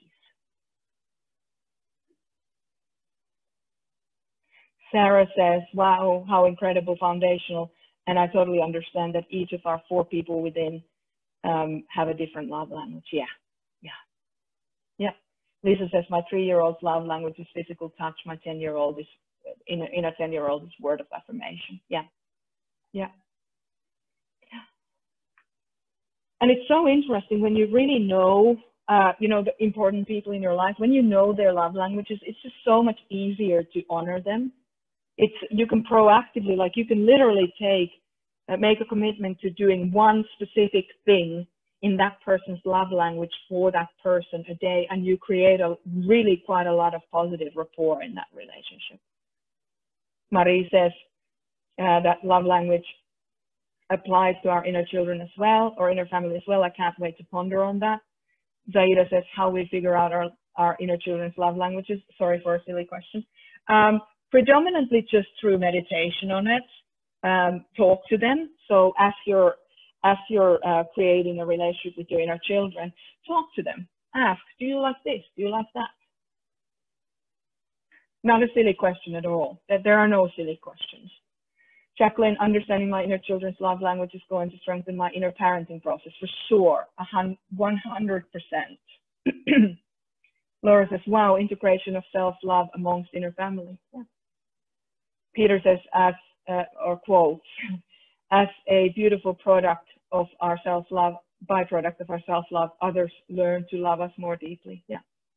This is poetry and wonderful daily affirmation. Oh, that's lovely. Thank you. Amelia says, that it's our job, most likely our inner parents, to make sure that we are feeling loved and getting those different love languages met. Yeah, for sure. Yeah, it's the job of our inner parents. Lisa says, my adult self and my inner parents' love language is quality time. Yep, awesome.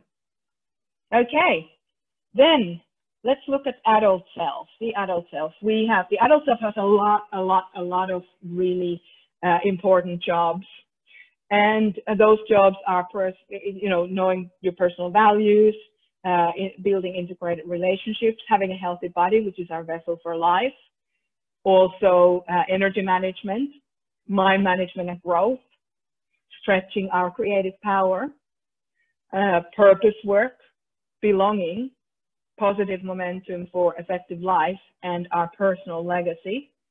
I'm going to pick one of those, but I'm just going to go into this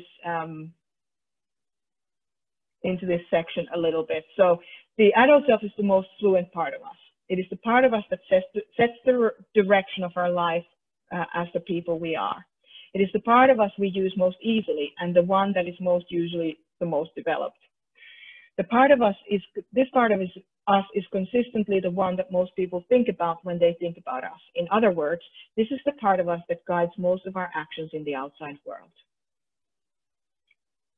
So if you don't know who your inner family is, get in touch with us, desk@merjasumiloff.com, and we'll help you find out.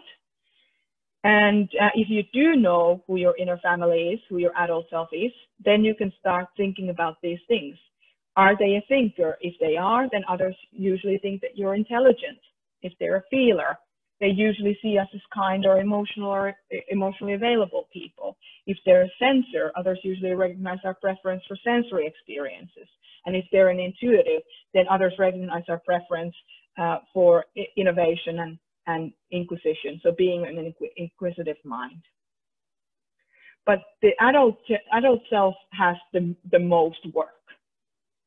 The adult self is the part of us that we use the most, and it has the most to shift through. So the adult self's job guides us in the most important areas of our lives. These areas include: 1, identifying, harnessing and expressing our natural values so that we can create a meaningful life experience and maximize our time. 2, investigating our past conditioning and turning it into fuel for our future growth.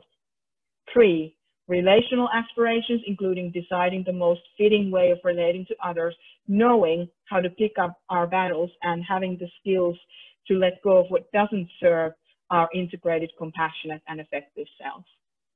4, creating healthy and productive body connection with our physique, including transforming our redundant cellular memory and replacing it with new positive physio-emotional support structure. 5, creating a solid self and energy management system. 6, prioritizing the study of our natural fields of interest so that we can feel fulfilled with and thoroughly harness our capacity to apply critical thinking. 7, harnessing our imagination in intentional ways. 8, having a healthy expression of our inner creative power. 9, a purposeful life for sense of self-actualization. 10, a sense of belonging in the world, being accepted just as we are, and being encouraged to become more of who we are becoming.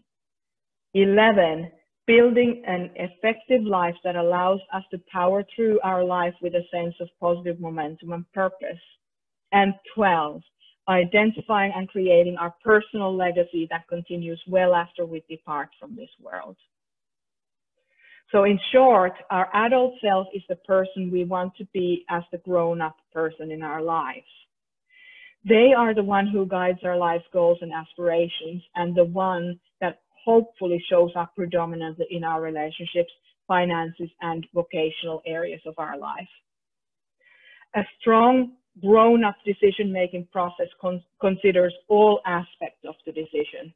1, is this decision authentic to me? 2, is this decision the most harmonious decision to make? 3, do I have all the facts pertaining to this decision? And finally, 4, is this the most effective decision to make?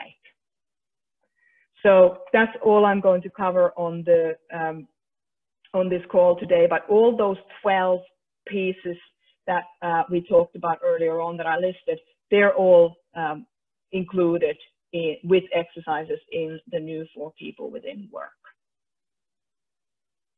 So what's your main takeaway from the adult self piece so far?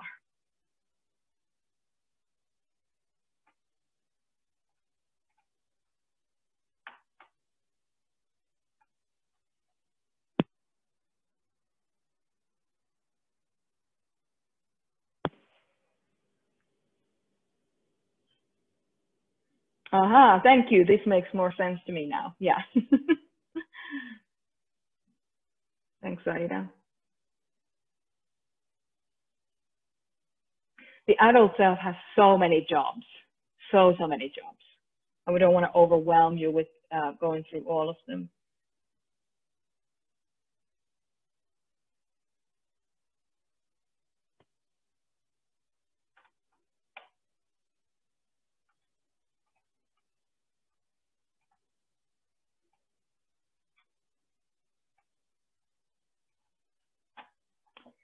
I'm amazed how powerful our adult self is. Very powerful.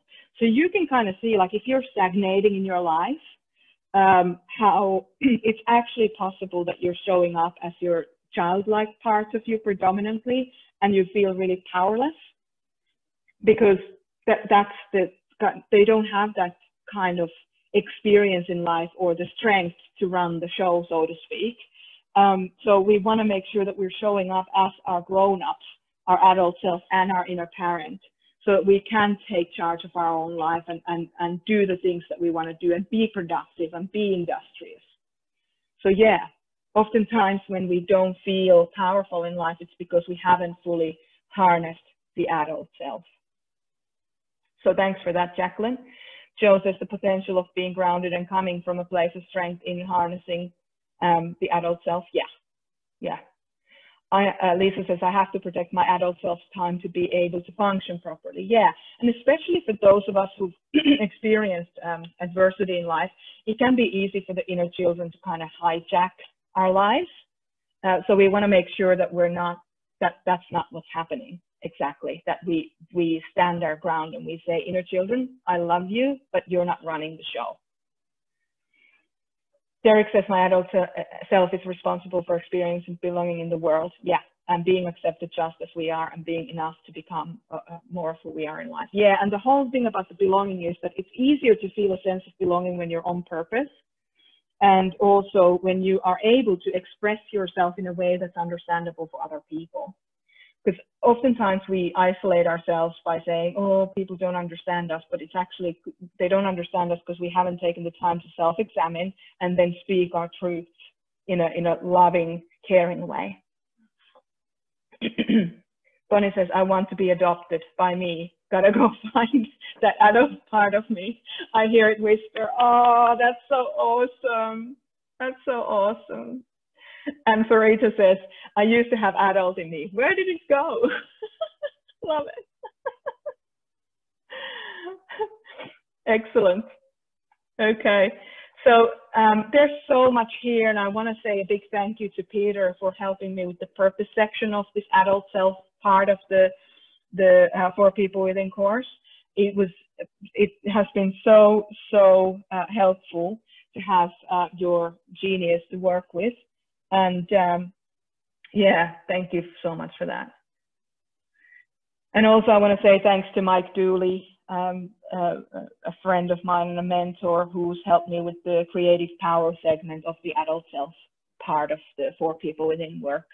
His work is extraordinary as well. Okay, so we have more. No, that was it. Okay, so let's close today's session. Unfortunately, all good things come to an end, but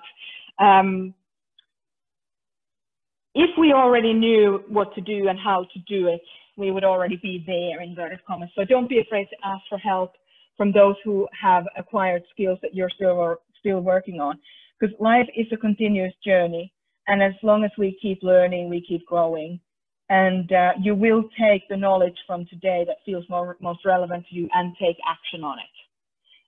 Asking for help is the most powerful tool that we can possess. We're all in this together. So how can we help you?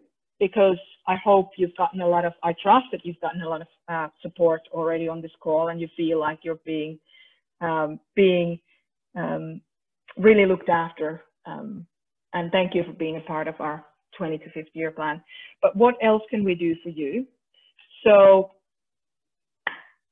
we can offer you the 4 People Within course, the new version of it. So the upgraded version for the old price. So this special offer of Australian $159 will be there until 1st of September, at which point we're going to adjust the price to Australian $497. So we can help you with that. This is something we can do for you. $159. If you don't already have the 4 People Within course, you can head on over to merjasumiloff.com and purchase it straight away. And if you do, you'll get some bonuses. So you'll get 6 Learning Circle group lessons, which is 9 hours of group study with me. I will be doing that with you. And you will also, once you're finished with your group study, you'll also get a 60-minute one-to-one call with a qualified mentor. As you can see, we're here to really make an impact. We're really here to make a change. And because our 20 to 50 year plan is around creating more compassionate and effective leadership in the world, we are committed to doing what we can.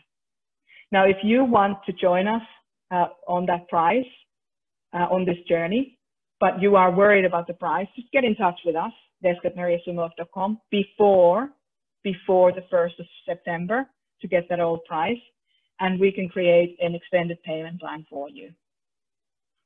So as I said, the special offer is only until the 1st of September. This price will be adjusted to $497 on the 1st of September, which is our official launch date. So the old version of this course is still up on the website. So as long as you purchase your copy before the 1st, it's all good. So if you want to do that, you can head on over to merjasumiloff.com/the-4 people within, within.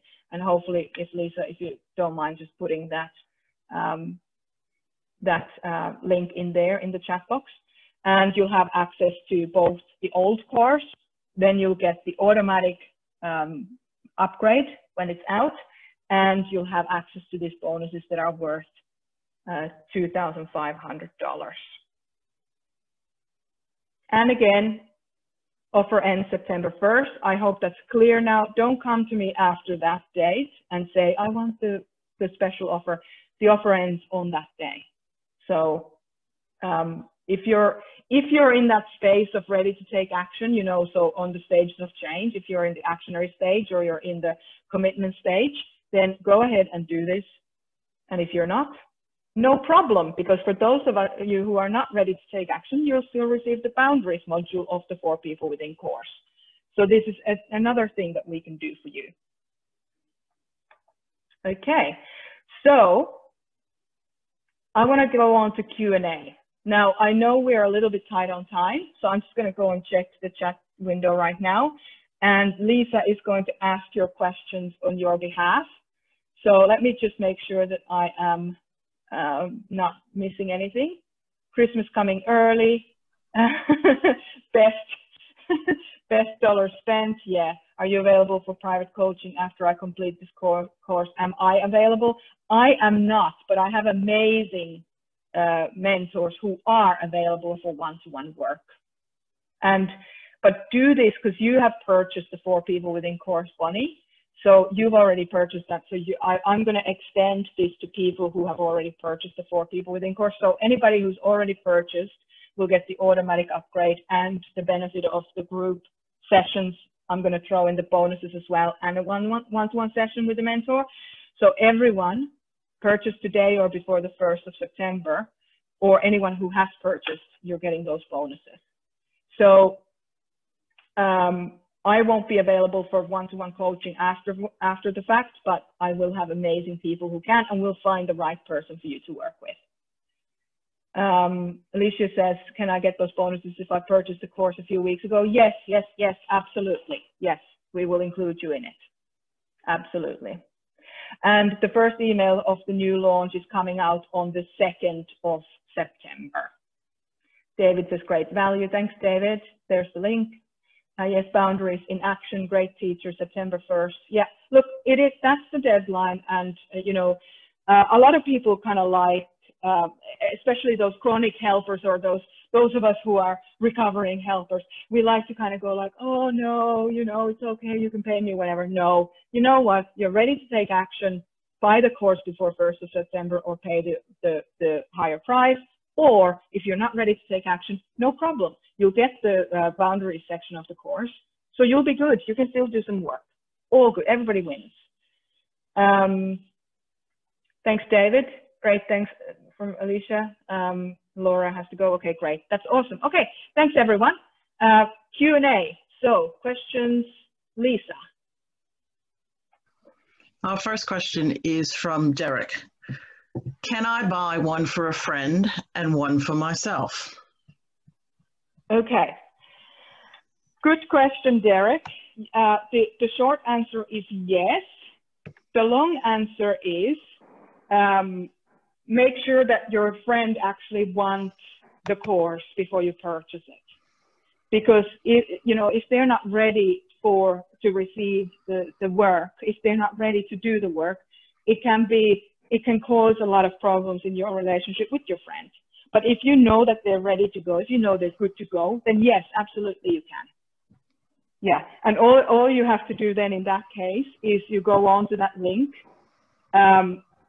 put in your, because it asks for your email address and name. You can put your email address and name into there, and you can put your friend's email address and name into there, and you can use your own payments, card or whatever to pay. I hope that answers that. If not, get in touch with me and I'll walk you through it. Thanks, okay, Lisa. What's next? The next question is from Derek as well. Okay. How do you choose when to be vulnerable with others about present challenges with PTSD, abuse, trauma, and when not to? Okay, great question. Thanks, Derek. Know your audience. So, trust is something that needs to be built slowly, especially when it comes to things that are really close to our hearts and really that can be very sensitive for us. So we need to make sure that we are in that space where we can trust the person. So if you don't know the person really well, but you have a sense that you can trust them, trust them with a small piece of information first and see how they react to it. So don't just blurt everything out and go, okay, this is the situation, how it is. Try little pieces of information, see how they react, if they're able to handle it, because sometimes people are going through struggles that we can't see, and then they might not have a great response to what we're giving them. So gently, slowly, one piece at a time. And if you get any sense that you can't trust the person, then don't continue down that road. We do have several Facebook groups that you can be a part of and bring your stuff there, especially to do with PTSD.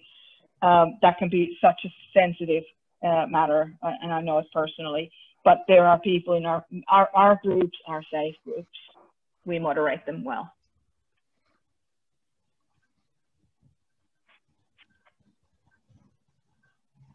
Okay. The next question is, what benefits do you get from being mentored whilst going through the 4 people within? That's a great question. I think Erica wrote something on this. Let me just have a quick look. She said, going through the 4 people within while receiving mentoring has had a huge impact on my life. It's helped me to get to know my inner children on a much deeper level and taught me how to parent them. which has been both empowering and healing for me. Over the last 2.5 years, I've built a trusting relationship with my inner children by making space for their feelings and needs and setting boundaries with them when needed.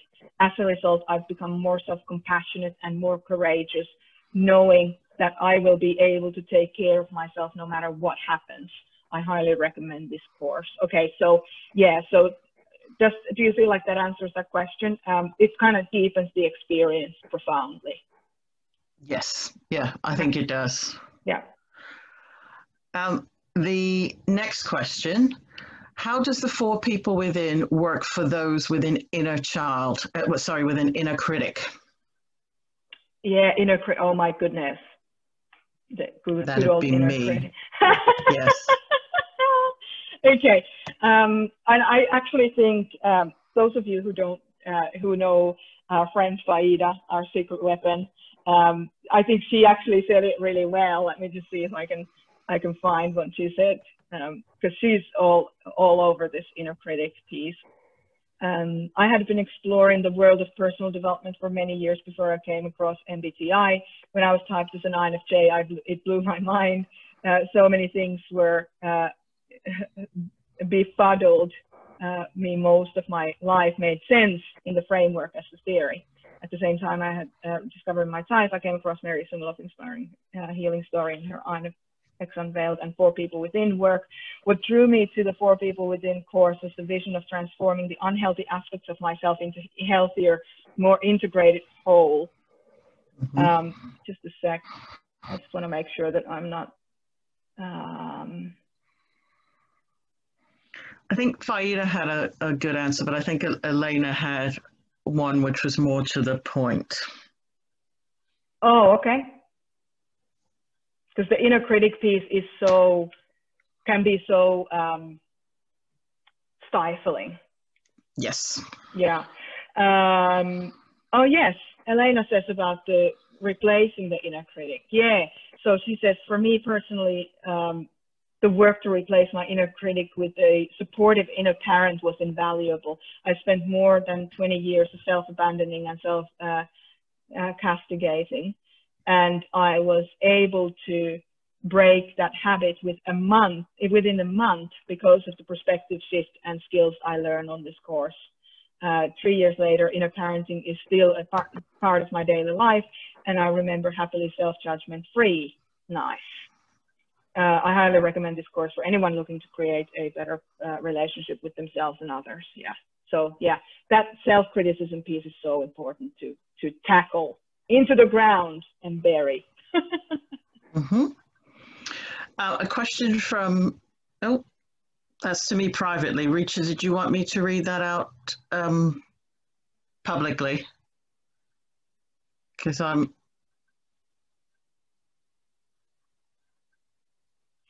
okay, assuming. Yes, she says yes. Okay, great. So the question is, through inner parenting, as your different parts get more balanced, is it possible that your MBTI type might change? Yeah, fantastic question. The short answer is yes, but also that the MBTI framework becomes almost inexistent. It doesn't matter anymore because you become so rounded that you will have just a slight preference, or introversion over extroversion, or vice versa, or sensing versus intuition, or vice versa, thinking, feeling, vice versa, judging, perceiving, vice versa. So yeah, the more we do this work, the more we can actually test as different types. So yeah, it's almost like if we look at personal development in that way and we look at the MBTI is almost like a way of describing our coping mechanisms that we learned early in life. And then when we let go of those coping mechanisms, we no longer are our type, if that makes sense. So everybody just has different coping mechanisms. So I hope that makes sense. So Derek's question is, what's the #1 takeaway you want all of us to walk away with as a result of what you shared today? Oh my goodness. That we're building something bigger. We have power to change ourselves and to change the surroundings that we exist in, you know, for the better, for more support, for more compassion, for more effectiveness. And yeah, that's the big, we are so much more powerful than perhaps we remembered. That would be, because life has a way of sometimes, especially when you're going through hard times, life has a way of trying to kind of shut us down. And we have to remember that we have the power to keep opening that portal. And Derek also says, how do I determine my 3-year-old's love language as an INFJ? Couple of ways. So take the list of the five love languages, which you get with the course. And you can find them online as well. And then ask that little child, hey, do you feel like this? Do you feel like that? So start that conversation. Yep, agree. Linda says, are there actual exercises or techniques to help people love all parts of themselves? I would love more tools. You help domestic violence women. Yes, sorry. Yeah. So there's 240 exercises in that course that will actually all start to move everybody into that direction, simply because you know, every one of those exercises is potentially life-changing, and they get to introspect. They get people to get into introspection and really get to know themselves. And the more, of course, the more that we know ourselves, the more we are able to love ourselves. So yes, but it takes time, of course. And you know this, Linda, as well. You know that it takes time to get to that space. So yes, there are. And there's a lot of exercises. I really recommend to get the whole course, not to make a sale, but because to go through each one of those exercises. They're all related to the material that's in the course. So it's just so much. There's so much in it. We're talking about 108,000 words. So yeah. If you want to talk about more specific ones, Linda, get in touch with me. But the fastest way to get into that is to get onto the course. Yeah. Okay, next question. Richa asks, how does a quiet introverted adult self show up in the world? They actually show up in a very kind of subjective way. That introverted adult self is a very heavy presence. And by heavy, I don't mean negative. I mean solid presence. And that's the strength of an introverted adult self.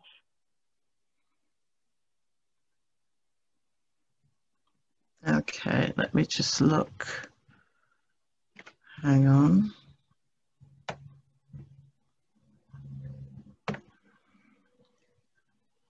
Okay, does anybody else have any live questions? We have, because you have if some not, submitted questions, don't you? Yeah. But I don't want to keep going forever. I mean, I love being here. I was gonna say maybe another couple of questions. Let's do one more. Okay. Derek, another live question, says, what's the best way to promote your new course? How can we be of service to you? Well, thank you, Derek. And that just hits me straight in my heart, because acts of service, as you know, is my love language. So thank you for that question. I think the best way, because you've gone through this course, you've done this work, Derek, the best way to do it is to do your own work and to talk about what benefits you have received from it. So just in case there's a person who needs to hear that there's a way out of some situation that might feel uncomfortable. Derek, would you be willing to tell us a little bit about what you've experienced? Would that be an option for you? So I'll make you a co-host so that you can put your video on and share, mute and unmute yourself. How you doing, everyone? Can y'all hear me okay? Yes. Okay. Thank you for putting me on the hot seat. I appreciate it. I think I do. The work that you do has accelerated my growth like nothing else. I've done 12 steps recovery. I've been in counseling work. But you basically give a roadmap for what introspection is. Before finding your work, I felt like I was shooting in the dark. But doing your work, it was like me having someone take me by the hand saying, go left, not right, go right, not left. And it helps me understand myself at a level that I'm 35 years old. I've never felt so, I guess, confident, at peace within myself, and sure about my future. It was often, always just strife with anxiety, strife with shame, and second guessing myself. Those things still happen, but I'm aware of the gap that used to be, and the gap being much smaller. And there are certain areas where the gap has become non-existent. And I'm excited for the other areas where it becomes non-existent, and I get to focus on just constantly being in that place. You said a well-developed introvert adult has a heaviness to him. I'm aware of that happening in my own life, and that's what your course work has done for me. And I'm excited for the prospect of sharing that transformation, not only with people in my family and my friends, but with the world. So that's kind of what I've gotten from doing your work and I guess applying this in my own life. So thank you. Yeah, well, thank you. And to answer your question, the best way to talk about this work is when you recognize that somebody is having a challenge that you've overcome, that you can see that, hey, you know what, I did this work and I overcame that. When you see that, ask that person if it's okay for you to share a resource with them that might possibly help them. And that's the best way of sharing this work. Okay, I will keep that in mind. Thank you. Thank you. Thank you so much. And thanks for being willing to get onto the hot seat. It's my pleasure. So. Okay. All right. Thanks, Derek. And yeah, so I think we'll leave it at that for today. I just want to say a big, massive thank you to everyone who participated today. Congratulations to Radu and Marie for your wins. Super excited for you. Congratulations also to all of you who have already purchased the 4 People Within course, or have purchased it today, or are going to purchase it in the next 2 days before 1st of September, because you will all get those bonuses that we talked about, the 6 sessions, which is 9 hours of group work with me, as well as a one-to-one mentoring session with one of our qualified mentors. So I'm super excited for you all. But more than anything, because I know the power of this work, but more than anything, I just feel really humbled that you spent this time with me today, with us, with Lisa and I. Thank you, Lisa, for hosting today. Words. I'm a little bit speechless now. Lisa, do you want to take us out before I start crying? Words. That's so funny. I just want to thank everybody for coming along today and for being so engaged with the work that we're doing and answering the questions and getting involved in the personal development side, because it's the engagement of all of you that make it worthwhile for Merja to do what she does, and for me to be able to support her, to help her do the things that she does. And so what I really want to say is, if we've offered some value to you today, please buy the course if you're ready to take action. And as Merja says, you'll get the boundaries section no matter what. So I'd like to thank everybody for coming along and giving us your time, because we know that your time is precious and you can choose to spend it elsewhere. And I'd like to thank Merja for being. Okay, words right back at you. Words. Thank you, Lisa. Thank you, Lisa, and thank you, everyone. If you feel like if you can think of somebody who might really benefit from this course, feel free to share the link that Lisa shared, or get in touch with us, or go on to merjasumiloff.com and send the link for the 4 people within the course and share it with your people. But of course, I don't want any forcefulness around it. I don't want any sales kind of people being sold into. It's not what we do. We're here. We are not worried about today's or tomorrow's profits. We are worried about the impact. We're focusing on the impact we're making in the next 20 to 50 years. So thank you everyone so much. Thank you for your passion for yourselves. You doing your own work makes all of our lives so much better. Thank you so much, and we'll see you soon. Take care.